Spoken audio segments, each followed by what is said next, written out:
भोजन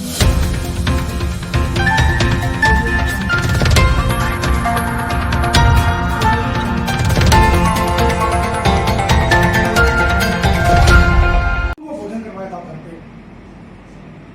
तो पहले ऐसे व्यक्ति थे जिन्होंने जो आज ये 13वीं का विरोध करते थे और उसको सभी साथियों, मेरा सभी से जय भीम, नमो बुद्धाय।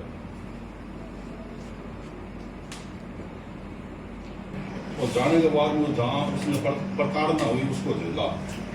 उसके बाद उन्होंने सोचा कि इस वजह से ये हुआ, वहां से जो क्रांति हुई, ये जो व्यवस्था जो बनी हुई है ये जातिवादी है, ये जातिवादी जाति नहीं है। मेन चीज है जो इसके सबसे बड़ा कारण है जाति है। और जाति जाने के लिए उन्होंने जो इख्तियार किया, उन्होंने जो शिक्षा का इख्तियार किया, और शिक्षा का इख्तियार आज की डेट में सबसे महत्वपूर्ण चीज है। यानी मैं तो ये चाह रहा हूँ कि कोई आदमी जो हॉस्पिटल में बना रहा है उससे ज्यादा शिक्षा के क्षेत्र में जाए ना, जो अपने को आज की डेट में करना हो तो शिक्षा के ऊपर ही अपना मूल ढांचा हो ही है। और बाकी इनके जो कोटेशन है, अंधविश्वास को काफी कोटेशन है। शिक्षा क्या है, गलत और सही में फर्क रखती है। अच्छी स्कूल में जाओ, वहाँ एजुकेशन लोगे तो आपका विकास होगा। तो ये विकास वगैरह जितना भी है उसका मूल मंत्र है। और बाबा साहब ने उनका जो एक वैचारिक शिक्षा की वजह से इनको उनके समकालीन नहीं होते भी उनको गुरु माना और उनकी परिपाटी पर ही वो चले। और आगे यही है जैसे अपना भी जैसे जी पर और बाबा साहब पे प्रकाश डाला। आज हम खुली नशा और अंधभक्ति, हमारे युवा इस एसटी के जो युवा हैं वो सारे के सारे नशे में जा रहे हैं, पढ़ाई की ओर कोई नहीं जा रहा। आज आप सब यहाँ बैठे हैं, इनमें से देख लो युवा कोई बंदा बैठा है तो मेरे को बताओ आप, एक आध दो देखो, युवा मेहनत कब करेगा? आप आज कर लोगे, कल कर लोगे, 5 साल और कर लोगे। हमारे समाज के युवा कहाँ हैं? वो सब नशे में हैं, वो अंधभक्ति में हैं। कोई मंदिर की तरफ जा रहा है, कोई बाबा के नाम पे शराब पी रहा है, कोई शिव जी के नाम पे गांजा पी रहा है। सब अंधभक्ति में लगे हैं, शिक्षा की ओर कोई नहीं जा रहा, प्रचार प्रसार कोई नहीं कर रहा।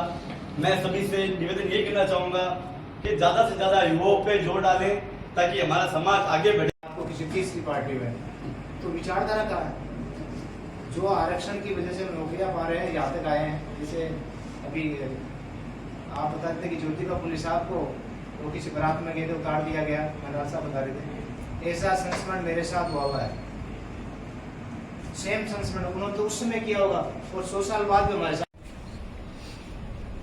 अभी जिस तरह से समय के बारे में भी ध्यान गाड़ियाँ टूटने लग जाती है, ये खुद ही आएंगे, इनको तो सुना विचारों के लिए बात समाप्त करना चाहूँगा।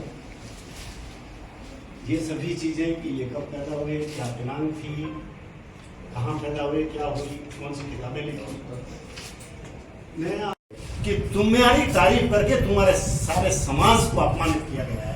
क्यों कि सुल्काश तो बुरे होते ही है और तुम उस जैसे लगते हो। तो हमें जिस चीज की गुस्सा आना चाहिए, जिस चीज का मर्म आना चाहिए, उसमें हमें कोई महात्मा फूले और समाज की वर्तमान समस्याओं की ओर हमारा ध्यान आकर्षित किया।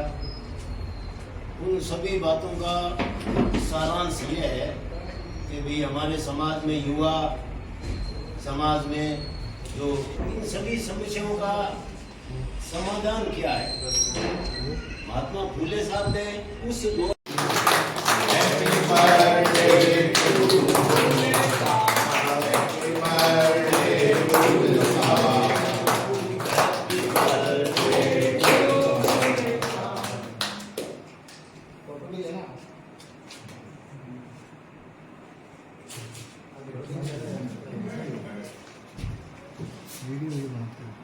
जय ज्योतिबा, जय भीम, जय संविधान।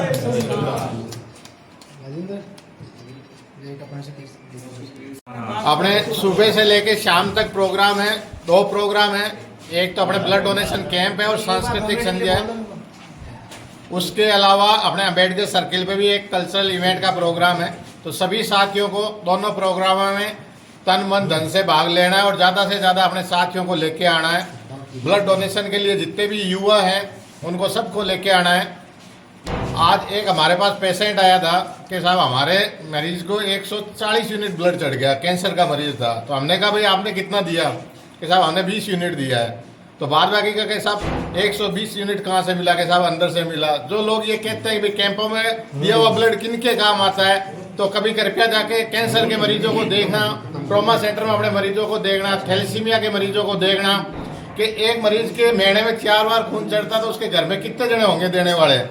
तो मेरा सभी साथियों से निवेदन है ब्लड डोनेशन के लिए अपने जवान साथी, क्योंकि रक्त ऐसा है जो आपके शरीर में हम हमेशा नया बनेगा, जितनी बार दोगे नया बनेगा। रक्तदान से किसी भी तरह की कोई कमजोरी नहीं आती है। और इसके अलावा रक्त देने से आप किसी की जान बचा सकते हो। किसी से जान बचाने से बड़ा कोई क्या पुण्य हो सकता है? आप किसी को मंदिर में दान देते हो, किसी को मस्जिद में दान देते हो, किसी को गुरुद्वारे में दान देते हो, किसी को पैसा दान देते हो, किसी को अन्न दान देते हो, लेकिन अगर किसी को जीवन दान देते हो तो उससे बड़ा कोई दान नहीं होता है। रक्तदान महादान। सभी साथियों से मेरा निवेदन है कल के 13 तारीख के प्रोग्राम में ज़्यादा से ज़्यादा अपने साथियों को लाए, युवाओं को लाए। बुजुर्गों से मेरा निवेदन है हमारा मनोबल बढ़ाने के लिए आप सभी साथी 13 तारीख को 9 बजे से लेके हमारे जो प्रोग्राम है 3 बजे तक ब्लड डोनेशन, उसमें अपनी उपस्थिति दे और शाम को दोनों प्रोग्रामों में अपनी अपनी उपस्थिति दे। हम चाहेंगे कि भी सभी साथी अपना कोऑर्डिनेशन करके दोनों प्रोग्राम अटेंड करें। जय भीम, जय भारत, जय फूले, जय संविधान। आपका शुभ नाम? मेरा शुभ नाम डॉक्टर कालूराम मेघवाल।